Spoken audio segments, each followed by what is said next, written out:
Tanah Nusantara sejak dahulu dikenal sebagai wilayah yang kaya akan sumber daya alam. Di antara kekayaan itu, emas menjadi salah satu yang paling bernilai, baik secara ekonomi maupun spiritual. Jauh sebelum kedatangan bangsa Eropa, masyarakat Nusantara telah mengenal dan memanfaatkan emas. Tidak hanya untuk perhiasan, tetapi juga sebagai simbol kekuasaan, persembahan sakral, hingga alat transaksi antar wilayah dan kerajaan. Di tanah Sumatera, Kerajaan Sriwijaya memiliki akses langsung ke jalur perdagangan emas dan rempah. Kapal-kapal dagang dari India, Tiongkok, dan Arab datang membawa barang, lalu kembali dengan muatan emas dan kapur barus.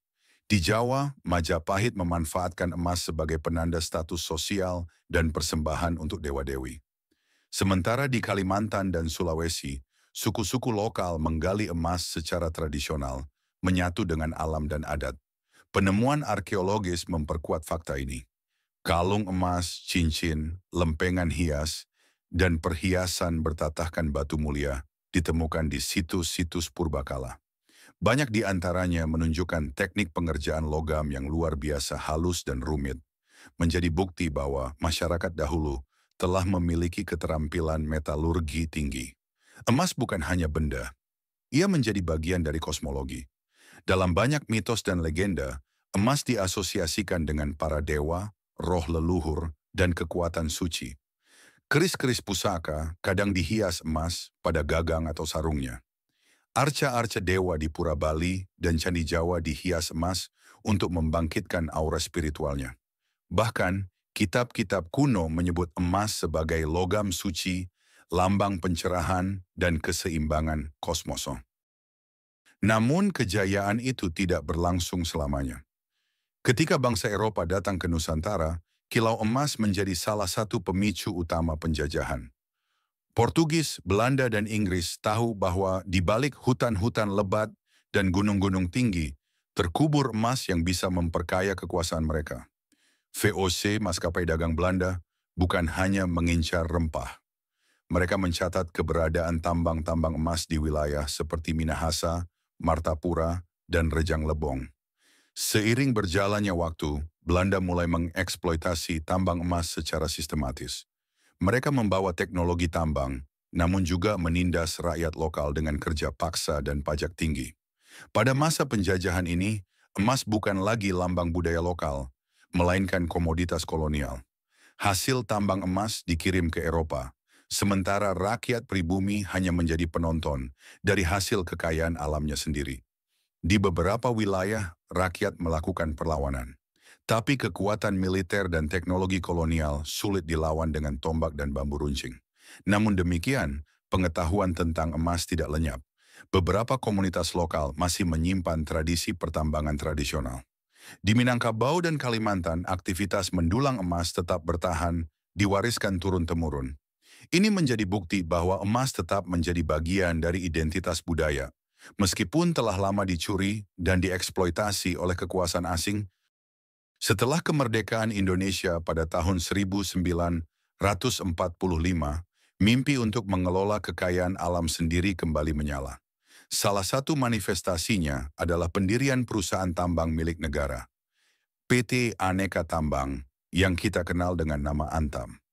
Didirikan pada tahun 1968, Antam mengambil peran penting dalam mengelola sumber daya mineral, terutama emas, nikel, dan bauksit. Antam bukan hanya simbol kemajuan industri pertambangan nasional, tapi juga simbol penguasaan kembali atas warisan nenek moyang. Dari gunung-gunung di Pongkor, Cibaliung, dan daerah lain di Indonesia, Antam menambang emas dengan teknologi modern yang jauh dari cara tradisional, tapi tetap membawa semangat kemandirian. Batangan emas Antam menjadi ikon tersendiri, bersegel, bersertifikat, dan terjamin kadar kemurniannya. Emas Antam kini menjadi pilihan utama bagi masyarakat yang ingin berinvestasi secara aman. Tidak hanya itu, batangan emas Antam juga menjadi lambang prestise, sering dijadikan hadiah, mahar, atau simpanan keluarga. Kehadiran Antam tidak hanya memproduksi emas, tetapi juga mengedukasi masyarakat. Lewat gerai logam mulia, seminar, dan edukasi publik, masyarakat diperkenalkan pada pentingnya menabung emas sebagai bentuk investasi jangka panjang. Ini seolah menjadi jembatan antara nilai-nilai lama tentang emas sebagai simbol kemuliaan dan pandangan modern tentang emas sebagai perlindungan ekonomi. Lebih dari sekadar logam mulia, emas menyimpan dimensi makna yang dalam dalam budaya Nusantara. Dalam upacara adat banyak suku, emas hadir sebagai simbol kesucian, penghormatan, dan kekayaan batin. Misalnya, dalam budaya Bugis dan Makassar, emas dijadikan mahar dalam jumlah besar sebagai bentuk penghormatan kepada mempelai perempuan. Sementara di Bali, emas dipakai dalam upacara keagamaan, menandakan kemuliaan dan persembahan tertinggi bagi dewa-dewi.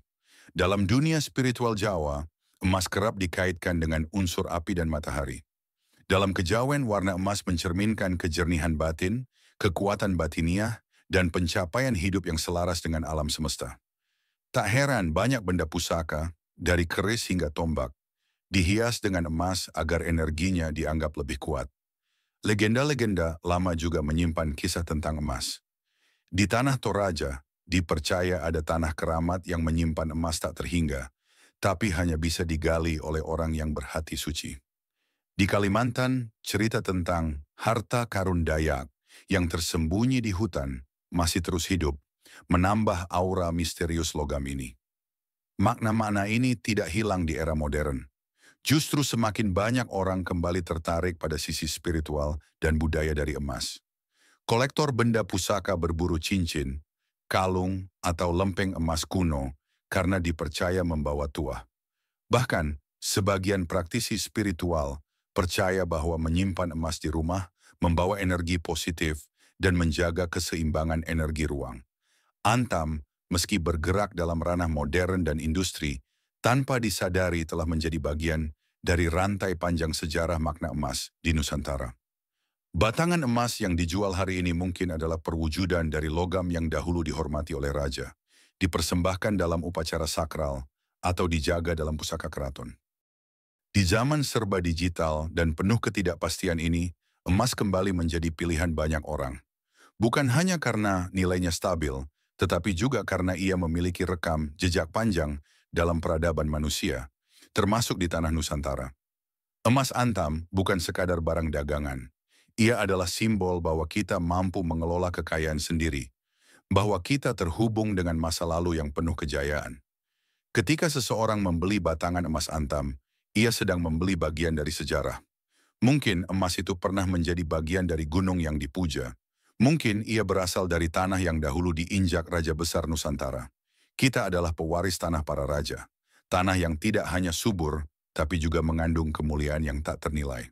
Emas hanyalah salah satu manifestasinya. Dan hari ini, lewat pengetahuan, teknologi, dan semangat merawat warisan, kita bisa menjadikannya kekuatan untuk masa depan.